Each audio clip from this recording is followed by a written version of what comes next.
Welcome to the official first round of the Superkick season. Last week we had four games for the round, and there were some pretty close games, but also a couple of games that had a bit of a lopsided result. So our first game for this round is going to be between the Vengeance and the Pirates in our preview. So looking at this game, I think it might be a little bit closer than what people may think. The Vengeance gets strengthened by the return of Tom Lynch in his first game for the season, whilst Taylor Walker's a little bit of a shock out for the Pirates with some sore ribs. I think it's sore ribs. No, it's not actually sore ribs. I think it's a back spasm that he's got. So with that being said, I look at the Vengeance side and they've got Stengel, Ollie Henry from the Cats. And then you've got the Bont and Cripps also for the Blues, who might look like he'll get some chances at the sticks. And I expect the Dacos brothers to feature on the scoreboard as well. For the Pirates, we look at Sonny Walters. I think he might be a bit of a danger man. And the Bruce and Langford matchup also looks good. But Finlayson in the Port Adelaide game on the Sunday, I think maybe where this game may be, and the Pirates may give a bit of a Pirates an edge. However, in saying that, I think the Vengeance may actually give a little bit of a shock to the Pirates, and I'm tipping them in an upset by 7 points. Let's move on to our next game, and this is a little bit of a feature game of the round, and it's the Mangoes and the Quiche. Looking at this fixture, I think it's pretty important for the Quiche on their side that Bolton and Bolter, the two Bs, get off to a really good start. So I'm expecting them to probably kick between 3 and 4 goals in their matchup on Thursday night.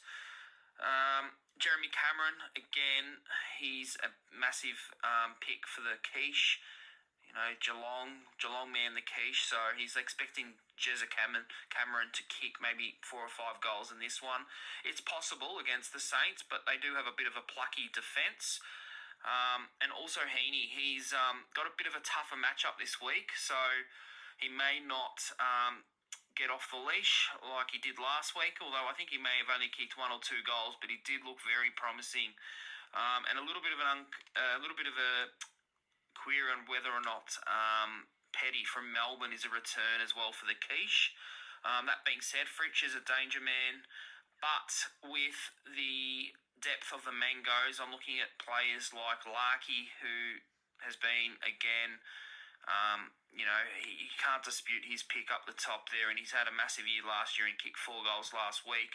I think Chandler may get a couple of goals, and Amos for the Freo Dockers may also hit the scoreboard, but I think the edge is going to be Horn Francis on the Sunday game. I think he'll have a massive game against the Eagles. So with that being said, I'm tipping the Mangoes by 15 in this one. Moving on, let's have a look at Vital and Scorching Stars. I believe Vital had a bit of a disappointing defeat last week. I think they had a loss anyway, but looking at this fixture, Fantasia, he made a promising debut last week for the Blues. I think he may get a couple of goals tomorrow night, actually, and with Curnow, who was a bright light for the Vital last week, I'm expecting him to kick another 4 or 5 goals. Ugelhagen looks like a really good pick, and Lockie Schultz will get his first opportunity under lights at the MCG for the Pies and for the the Vital Magpies, and Eric Hipwood as well playing Freo. But the query with the Vital is whether or not Ash Johnson can hold his spot after a disappointing week last week. So I think he may get dropped. And with that being said, the Stars for me have got probably a little bit more depth. Callum Brown had a massive game last week, kicking 5. Petrarca and Spargo expect to get some opportunities this week as well. And I also look at Danaher, who had a bit of a quieter week last week to sort of spice things up against the Dockers, with McCarthy, who also had a dangerous week last week.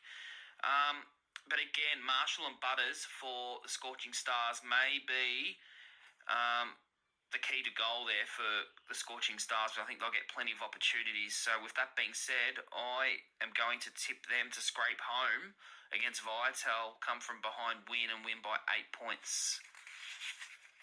Moving on, let's have a look at this matchup, the Goldfest and Sheep. have a look at the Golf Fest side of things. Toby Green was a bit quiet last week, but Brent Daniels came to play, had plenty of opportunities, and again, I think these two are going to really need to really stand up if the Golf Fest is going to have any chance this week, because just looking at the Golf Fest side, I think they've got a few outs. Peter Wright, we're not really sure what he's going to do. I think Golf Fest is looking forward to the Wizard Watson from the Hawks having an opportunity there against Eston, and he may get a couple of goes at it. And Fogarty also will have an increased responsibility with no Tex Walker playing.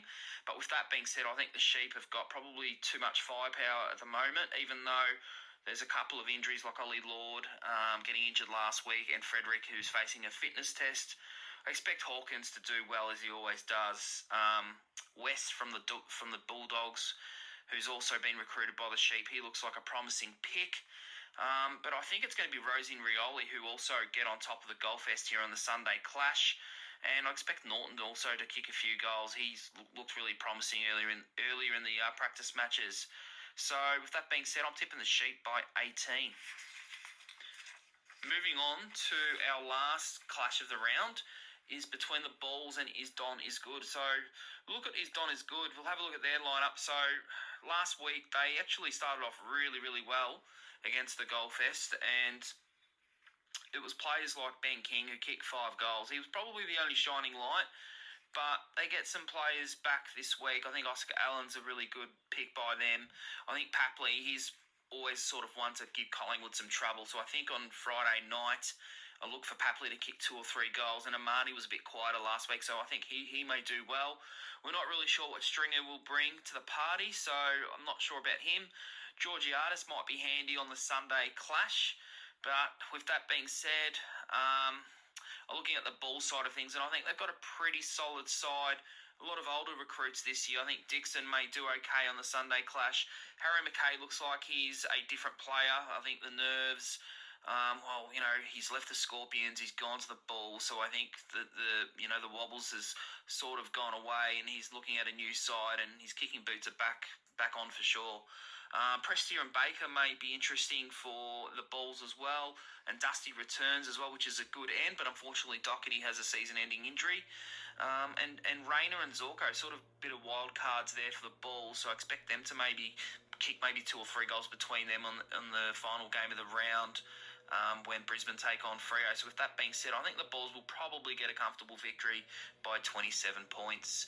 Stay tuned for... Let's have a look at the BH Cup for this week. And we've got 2 sides here, the Free Smoke and the South East Scorpions going at it. Interesting clash, this one. I'm not really sure which way I'm going to go. I think just looking at the Free Smoke side, I think they've got a few players missing. Ryan, for one, I think he's been omitted from Richmond. He probably will rely heavily on Bruce and Higgins, and will expect a day out from Jeremy Cameron. Zohar may also get a few goes at it, but I think for the Scorpion side of things, Max King, he's their spearhead with Mitch Owens. I expect those two to do really well, as well as Gallant, who I think may be a bit of a, a little bit of a under the radar pick, and considering now that the ruckman there, Riley Thilthorpe's been injured, I think he may be a real quality pick. Pickett is plays for both sides, so that cancels each other out there. And Van Ruin and Charlie Cameron, as well as the exciting Jack Ginnivan, I think gives the South East Scorpions a few extra options, which will prove them too strong. I'm tipping the Scorpions by 15 points. MS Superkick Comp, we go into round 1. And we have a look at Rocket Rod, who are playing their first game after playing a BH Cup game last week. And they're coming up against the Pokey Bombs, who had a very narrow loss last week after I think it was a Callum Brown match winner there for the White Line Fever. So the Bombs will be looking forward to get some revenge this week and getting their first win of the season. For Rocket Rod, Hogan and Green look like their major weapons, who I think they'll kick about 5 goals between them this week against North. Also, you got players like Ollie Henry and Bobby Hill also look threatening.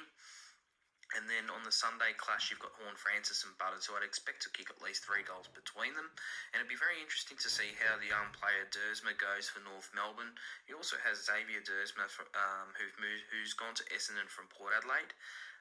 But looking at the bomb side of things, I think, they've got some solid players as well. McKay and Ben King, who had a really good game last week, and it'd be interesting to see what Stengel does. And Rochelle will get opportunities as well for the Crows. And McGuinness, I think, might also get a game for the Pies this week. For the Bombs, who, I think may have a good value pick there. But in saying all that, I like Rocket Rod this week by 21 points. I think they just may have a little bit more depth than this one. Looking at our next game, we've got the Wobbly Kickers going up against All Out A-Track, and I think it might be a little bit of a wobbly start actually for the Kickers, because Tex Walker's a massive out, so really the responsibility goes on to Hipwood and Bolter to get some goals between them. And then you've got some players like Walters and Owens who may only kick 1 or 2 goals each. And then Casbolt, you just don't know what you're going to get from him. You may kick a bag of 3 or 4, but then may also go missing. Gresham could be a good value pick, as well as Gallant at 18s, considering that now Thilthorpe's going to be injured and out for a few months. And then looking at All Out A-Track, you've got some really top line players with Larkey and Lewis. Van Ruwen's expected to fire this week, but there's a speculative early pick and stringer, so I'm not sure what he'll do. Windsor and Henry as well could be some nice younger players there to come in for the A-Track side. But because of the no-tex factor for the Wobbly Kickers, I'm going to be tipping A-Track this week by 14. Moving on to our next game, we go to the White Line Fever side, who had a very good win last week, knocking off the Bombs, the Pokey Bombs. No good for them, but Bamboozled Asians are the side that they're up against, and the Bamboozled Asians knows the White Line Fever's other side and the Scorpions pretty well, but this is a different team here. And the White Line Fever, they've got some really, really good players here. You've got Charlie Curnow, Amos and Lockie Schultz, pretty good picks. And I also like McCarthy and Neil Bullen as good picks. And Callum Brown, I think, is probably the biggest value pick picked up in the draft in the 12th round. So considering that, you've also got Paul Curtis and Mason Wood, who I think will provide some extra depth to the White Line Fever side this week. I think they've got some okay matchups there.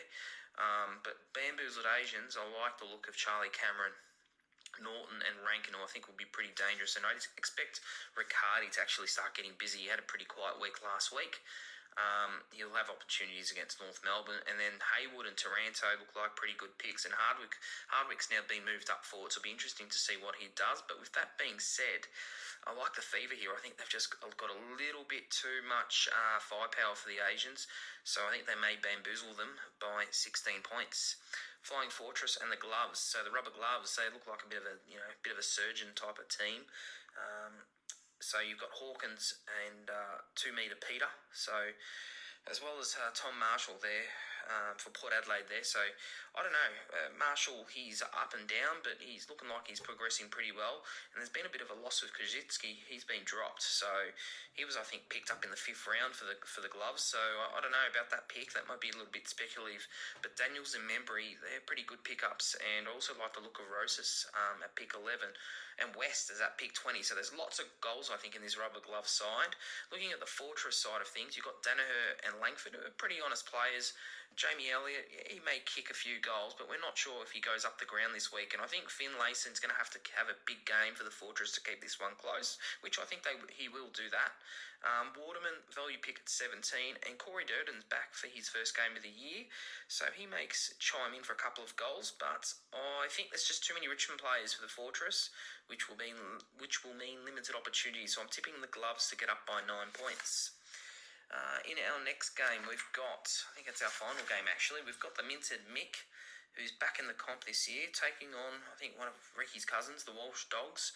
So we'll look at Walsh Dogs' side of things. You've got Oscar Allen and Mycheck, who are pretty good picks, I feel. Both players had really good years last year, and Mycheck was also very solid last week. You've got Papley and Waitman, with 2 very dangerous small forwards, but both can go missing at times. And I also am a little bit worried about their middle picks here. There's quite a few middle picks like DeGoey, Josh Kelly, Crisp and Berry. I think the depth falls away here for the Welsh Dogs, so I'm not very bullish about this team. They're going to really need lots of goals from their top few players. On the minted mix side of things, you've got Tom Lynch, who returns from injury. You've got Max King, and Quiche is a really grand pick. I like this pick. I think he's gonna keep improving. Charlie Dixon, yeah, he's pretty experienced, but gets a good matchup against West Coast this week, and then Dusty will play more forward. Jackson could be a really good pick as well for the Dockers, and then you've got Rosie, Chandler, and Keys, who are all going to be really good picks, I feel, this year. And then Lipinski, I think he's a great value pick there for the minted mix side, and I think he can easily kick a couple of goals on Friday night. So I'm going to be predicting here minted Mick to win by 38 points. I think it's just going to be an easy win, to be honest. I just think the Welsh Dogs just don't have enough weapons to stop this minted mix side. Good luck to all teams in the SMS comp, and maybe I'll get a prediction or two right.